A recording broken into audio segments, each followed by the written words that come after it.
thank you for being here. We've got an excellent discussion lined up for you tonight. We're going to try to make sure that you walk away with some real value from the presentations.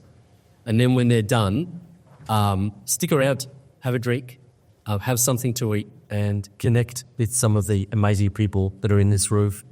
In my experience, some of the most valuable conversations you will have will be the ones if you have after the presentations are finished. So there's no need to go anywhere. We'll just be getting started after the presentations are done. Now, before I head over to our first speaker, I wanted to just divide some context and set the scene with something very timely that happened just last week. So last week, a private Australian health tech startup founded in Sydney just 7 years ago was acquired by a New York-listed health tech giant for $1.6 billion. That company was called Eucalyptus. Eucalyptus is a digital healthcare company that builds and operates direct-to-consumer telehealth brands.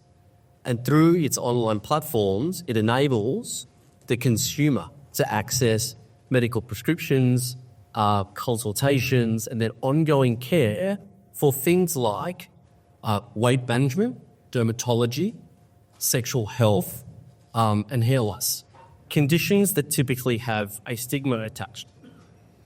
And whilst that might seem super simple, that solution actually taps into a much deeper consumer need, a much deeper, rawer psychological need of clients, and a need that traditional healthcare providers haven't been able to address and arguably would never be able to address. In my experience, because that kind of nuanced innovation just does not happen in institutions. Now, Eucalyptus raised its first round of capital in May of 2020. It was a relatively small $8 million round. After that, they went on to raise 5 rounds of capital. So each time, giving the private market the opportunity to acquire shares in the business at a different valuation. And each time, that valuation increased. And of course, since then, and then last week, those shares were acquired for $1.6 billion. There was no ticker code. There was no analyst coverage. This was not included in any index.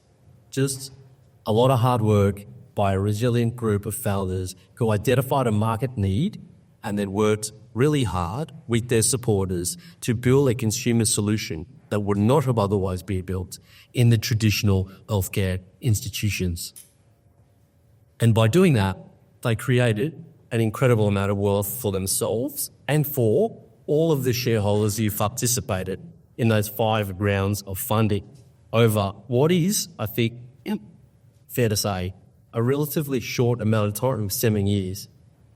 And that wealth wasn't created on the ASX. It didn't happen inside an ETF.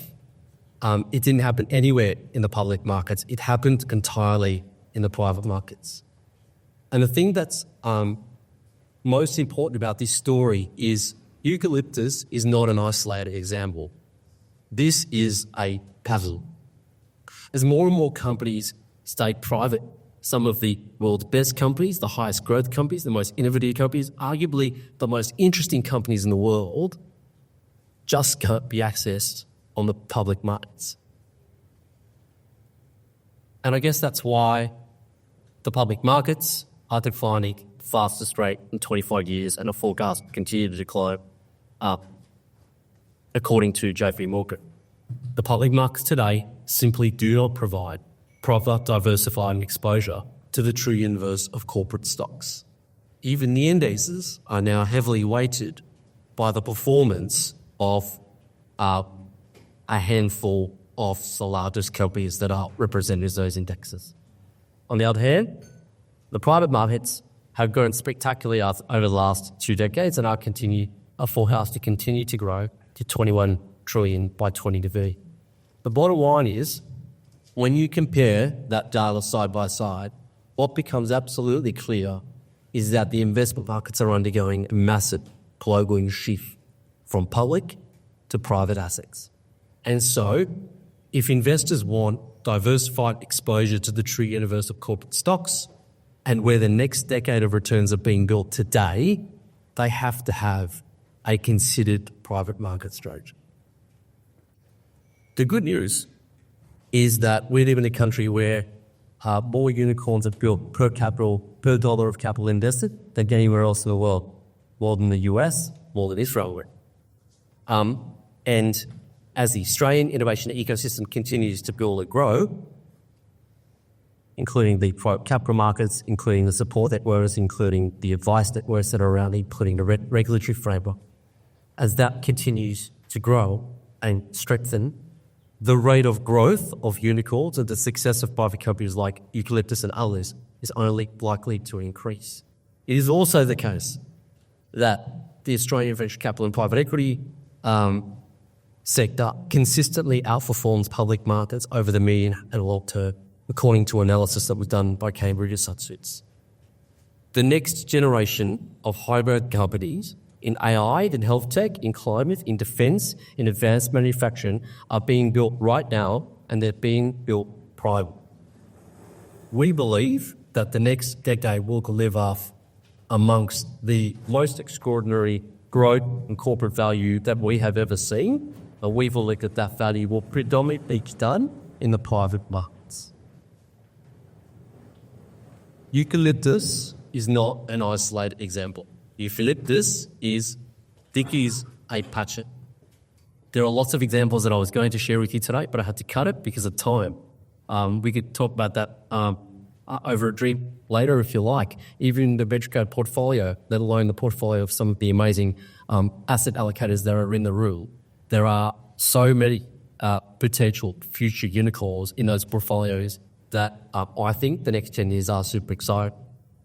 But the question now is not whether private markets matter, whether assets that were once considered alternative should now be reconsidered into portfolios. The question now is simply, how will investors gain access to curated quality private market assets? How do we get comfortable with how private assets work, how due diligence works, how liquidity works, how valuations work in private markets? There's no mark to market. You can't open up your phone and see the price trading every single day. It is different to the way listed works. So there's a comfort level with those issues that the market has to get their head around.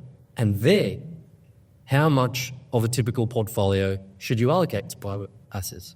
In other words, how do you position yourself to have the right level of exposure to where the next decade of returns are being built right now? And that's what tonight's about. So we've curated a discussion that's designed to address those exact questions, and we're going to do it through the perspectives of some of the brightest minds in the space. We start with Daniel Chu, who is the head of multi-asset for Beanie Shares. Beanie Shares is one of Australia's leading financial services firms with over $75 billion worth of assets under management.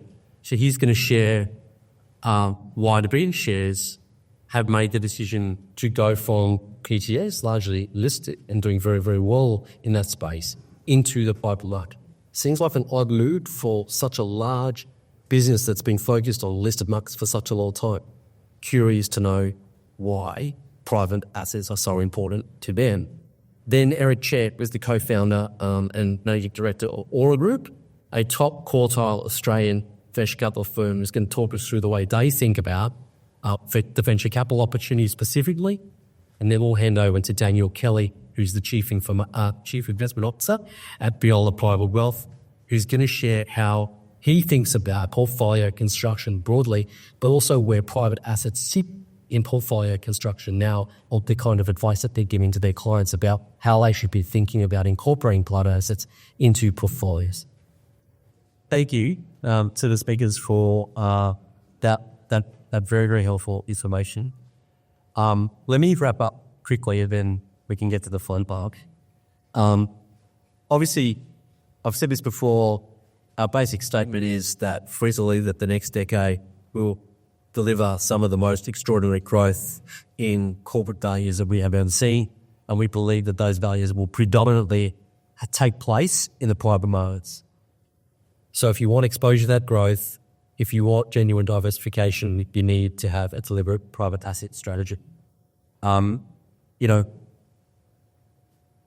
tapered it a lot of what he had to say. Bottom line, 40% into Hulks is the recommendation that's being made by the team at Viola. 40%, right? Even 4 or 5 years ago, people would laugh at you if you said that, right? People are comfortable with a 10, maybe a 15 if you're super aggressive. And if you're a family office with big some money to lose, then maybe you're not that. But 40 seems incredibly aggressive. What he's actually saying to us, I don't want to paraphrase, is you did a great job. But what I found really powerful, and I spoke to Charlie Biola, whose name is on the door, was that they're very comfortable standing behind a 40% allocation to alternatives. And so that makes us think, well, our alternatives are alternatives at all. Risk return, of course. There's a role for public markets, of course there are. But this idea that the shift into private is so profound is something that investors need to take seriously in our view. Problem is, right now, the private markets are highly fragmented.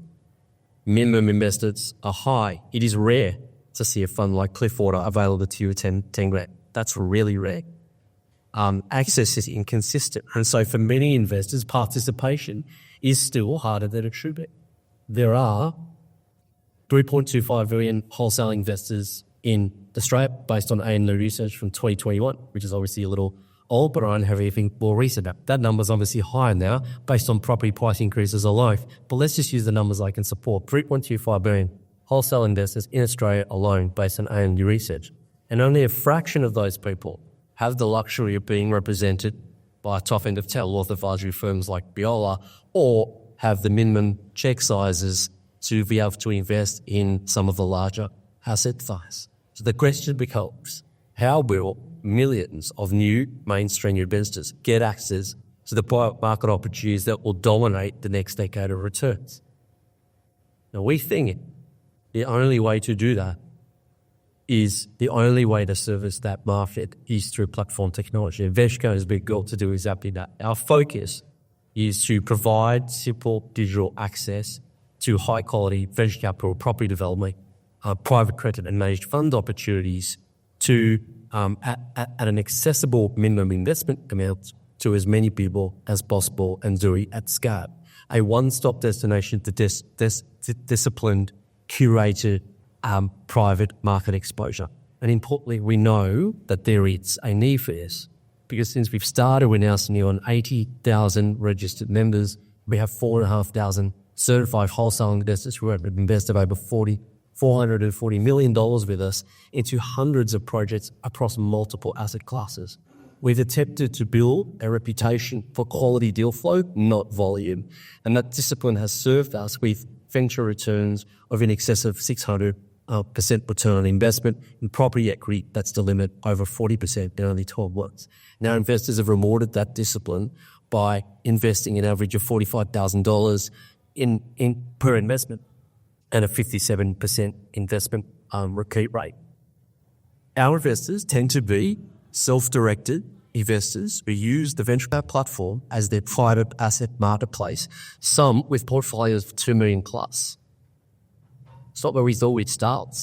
That's not what we thought would happen when we started, but it is what has transitioned as people have sought out easy access to quality private market assets in a digital way at low minimum investment amounts. So we think the next 12 months are going to be super interesting.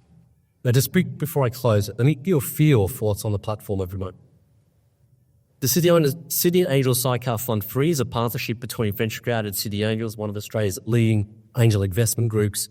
This fund has exclusive access to invest alongside Sydney Angels syndicates in deal flow that they have done the due diligence for and are investing their own money in. It's an early stage venture capital limited partnership, which means you get a 10% upfront tax offset and all returns are tax-free, both income and capital gains tax-free. This is the same group that delivered a 50 times return on Clarity Pharmaceutical amongst a number of very impressive exits over the years. And if you want to know more about that, Adrian Bunsen is in the room. He is from Sydney Angels. He also joins me on the investment committee of that same one. Plus anybody from VentureCrowd is happy to sort of talk me through that. Secondly, the Aura Venture Fund.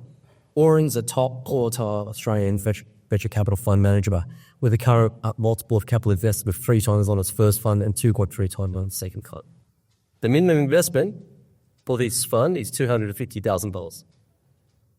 But through the VentureCrowd Trust, investors will be able to participate for as little as 2 years. 10 grand. And whilst I am thrilled by the ability to make that available to people at that price point, the thing I'm more excited about is that this offer leverages not just Aura's venture capital capability that Eric talked us through, but also the private credit capability, which means, to Dan's point, committed capital gets invested immediately into the private credit fund, where it will earn a yield of 8 to 9%, paid monthly in arrears until it's called. And then it will move to the venture capital fund, where it will benefit from venture capital scale returns. So that investor capital is not sitting idle ever. And it gives investors what I think is a very unique, Daniel likes it, it's good, gives everybody a unique combination of private credit income, all the money waiting to be deployed into VentureCrowd, make VentureCrowd after. On the property side, the Carrara Secured Debt Fund is targeting 20% per annum over 24 months. It's a debt fund with a secured second mortgage, which is providing funding to a luxury Gold Coast residential property development project where civil works are complete and stage-wide building is underway. The thing that's most exciting about this deal is that early sales are achieving prices that are above the forecast feasibility. And what that's telling us is that despite the Gold Coast being one of the highest performing property markets in the last 5 years, chronic undersupply in the area, as well as massive amount of infrastructure spend that's going into the region in the lead up to the Olympics, and continued positive net migration into the region means there's a lot more growth to go in the Gold Coast. These prices are proving that out for us. Beta shits. Clipboarder. I don't think I could do anything. I can't describe this any better that Daniel has, but you'll be able to see it on the platform hopefully in the next couple of days, if not next week. And then I'm going to leave it there. If you want to learn more about any of those things and scan this QR code, myself and the VentureCrowd team are here. Stick around, have a drink, meet the amazing people that are in this room. Thanks again for being with us. I really hope you found the content valuable. Thanks again.